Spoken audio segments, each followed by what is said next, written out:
Alleluia.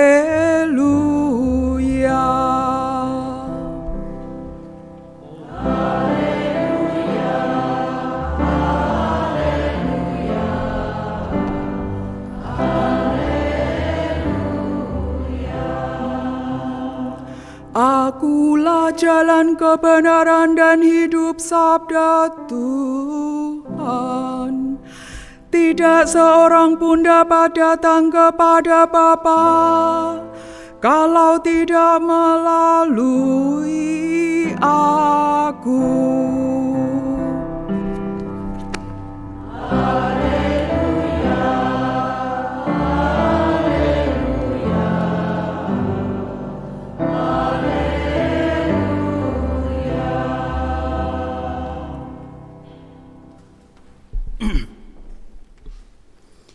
Tuhan sertamu.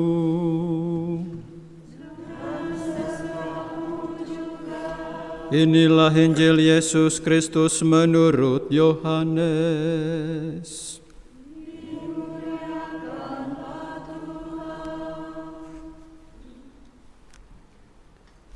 Janganlah gelisah hatimu, percayalah kepada Allah, percayalah juga kepadaku. Di rumah Bapakku banyak tempat tinggal. Jika tidak demikian, tentu aku mengatakannya kepadamu, sebab aku pergi ke situ untuk menyediakan tempat bagimu. Dan apabila aku telah pergi ke situ dan telah menyediakan tempat bagimu, aku akan datang kembali dan membawa kamu ke tempatku, supaya di tempat di mana aku berada, kamu pun berada. Dan kemana aku pergi, kamu tahu jalan ke situ. Kata Thomas kepadanya, Tuhan, kami tidak tahu kemana engkau pergi. Jadi bagaimana kami tahu jalan ke situ? Kata Yesus kepadanya, Akulah jalan dan kebenaran dan hidup. Tidak ada seorang pun yang datang kepada Bapa kalau tidak melalui aku. Sekiranya kamu mengenal aku, pasti kamu juga mengenal Bapa-Ku. Sekarang ini kamu mengenal Dia, dan kamu telah melihat Dia. Kata Filipus kepadanya, Tuhan, tunjukkanlah Bapa itu kepada kami, itu sudah cukup bagi kami. Kata Yesus kepadanya, telah sekian lama aku bersama-sama kamu, Filipus, namun engkau tidak mengenal aku? Barang siapa telah melihat aku, ia telah melihat Bapa. Bagaimana engkau berkata, tunjukkanlah Bapa itu kepada kami? Tidak percayakah engkau bahwa aku di dalam Bapa dan Bapa di dalam aku? Apa yang aku katakan kepadamu, tidak aku katakan dari diriku sendiri, tetapi Bapa yang diam di dalam aku, Dialah yang melakukan pekerjaannya. Percayalah kepadaku bahwa aku di dalam Bapa dan Bapa di dalam aku. Atau setidak-tidaknya percayalah karena pekerjaan-pekerjaan itu sendiri. Aku berkata kepadamu, sesungguhnya barang siapa percaya kepadaku, ia akan melakukan juga pekerjaan-pekerjaan yang aku lakukan, bahkan pekerjaan-pekerjaan yang lebih besar daripada itu. Sebab aku pergi kepada Bapa.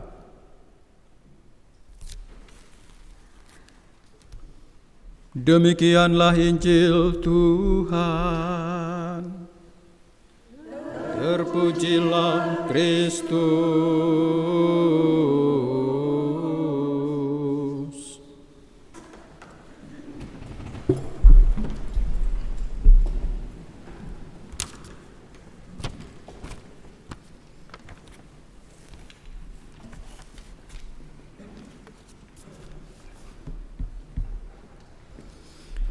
Saudara-saudari umat beriman yang terkasih dalam Kristus, kita memiliki kekhawatiran.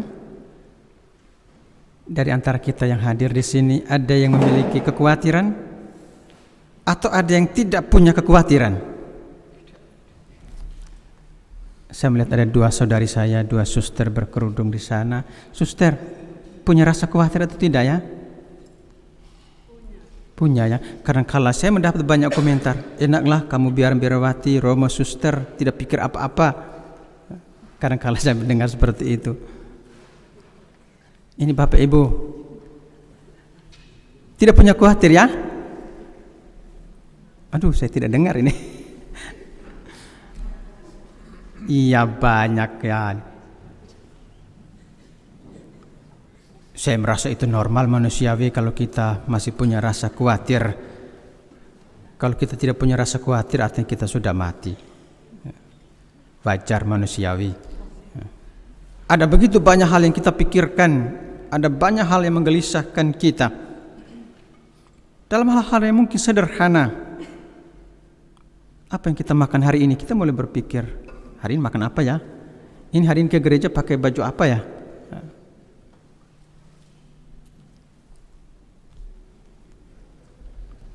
Kita juga mungkin bertanya apa yang akan terjadi besok. Begitu banyak pertanyaan yang melingkupi pikiran kita yang juga mungkin menggelisahkan. Ada kejadian-kejadian, peristiwa-peristiwa, situasi yang tidak mengenakan yang membuat kita gelisah, cemas, mungkin marah.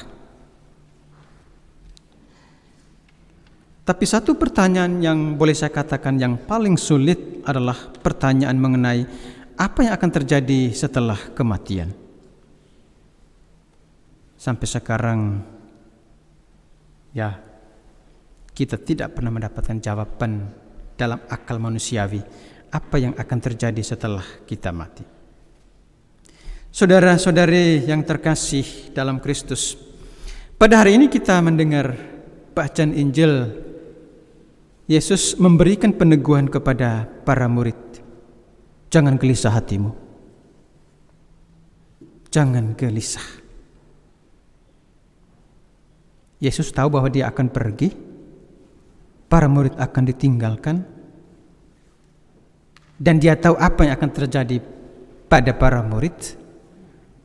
Mereka bisa saja tercerai-berai, tidak tahu mau kemana.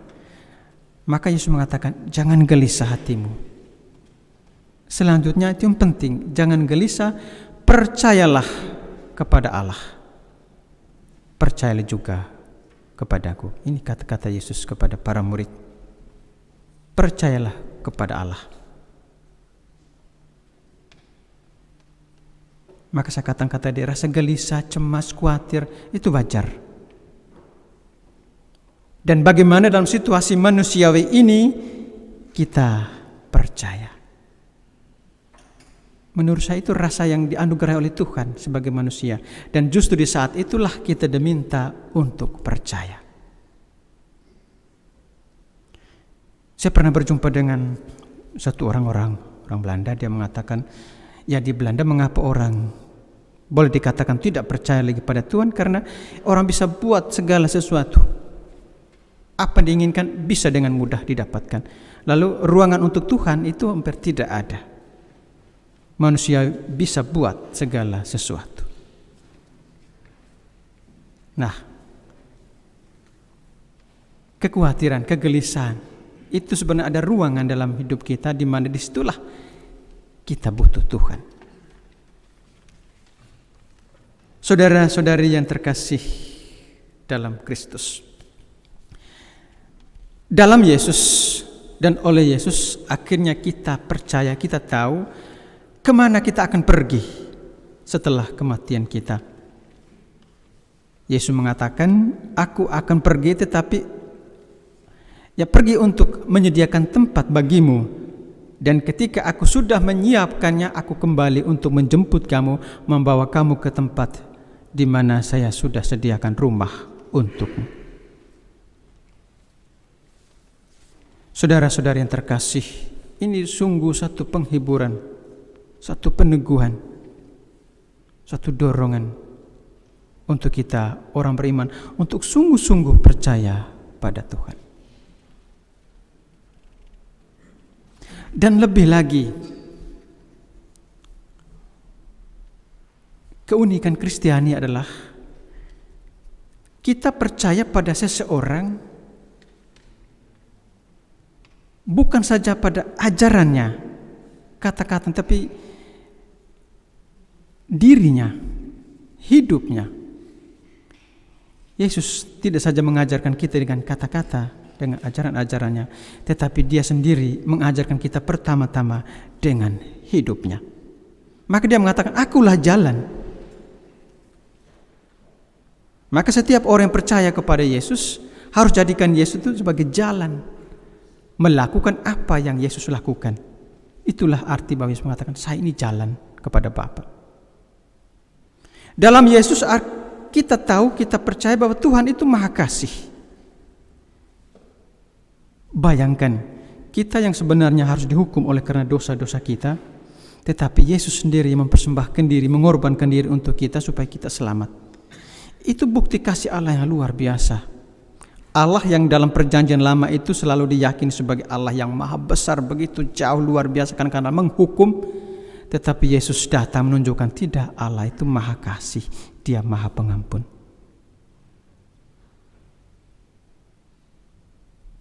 Dan barang siapa yang percaya kepada Yesus memperoleh hidup. Hidup dalam arti bahwa tidak seperti kita makan dan kenyang, minum dan puas. Tapi hidup dalam arti bahwa Roh Kudus tinggal dalam diri kita. Kita boleh melakukan apa yang Yesus lakukan dalam hidup kita. Itu menunjukkan bahwa kita hidup dalam Roh Kudus, hidup dalam Yesus. Saudara-saudari yang terkasih dalam Kristus,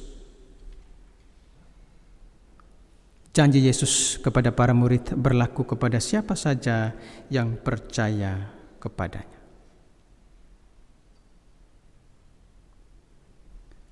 Hal yang terakhir, saya secara pribadi berrefleksi begini. Untuk saya tidak begitu hal yang urgen sekali atau penting untuk berpikir bahwa apa yang terjadi setelah kematian. Tetapi yang paling penting adalah apa yang dikatakan Yesus di akhir Injil tadi. Masih ingat ya apa yang dikatakan di akhir Injil tadi? Anastasia masih ingat ya? Di akhir Injil tadi Yesus mengatakan apa? Kalau kamu tidak percaya kepadaku, sekurang-kurangnya percaya pada perbuatan-perbuatanku. Dan orang yang percaya kepadaku dan ikut ambil bagian dalam pekerjaan-pekerjaanku. Pekerjaan apa? Pekerjaan cinta kasih. Yesus diutus untuk membangun kerajaan Allah. Dan kita semua yang percaya kepadanya itu ikut ambil bagian untuk membangun kerajaan itu. Kita bukan untuk menikmati kerajaan Allah sebenarnya, tapi ikut membangun kerajaan Allah. Di mana kita bisa saling mengasihi, saling membantu, saling mendukung, saling mengampuni. Itulah kerajaan Allah. Kerajaan Allah bukan sesuatu tempat yang kita lihat, tetapi satu situasi, keadaan di mana kita merasa bahwa Tuhan mengasihi kita karena kita boleh mengasihi orang lain. Saudara-saudari terkasih, semoga hidup kita menjadi satu kesaksian akan kasih Tuhan, di mana orang merasakan bahwa Tuhan itu hadir. Semoga perayaan kita ini sungguh menjadi sumber di mana kita menimba kekuatan dari kasih Allah dan kita dikuatkan untuk menjadi pembawa sukacita, pembawa rahmat, berkat bagi sesama kita. Amin.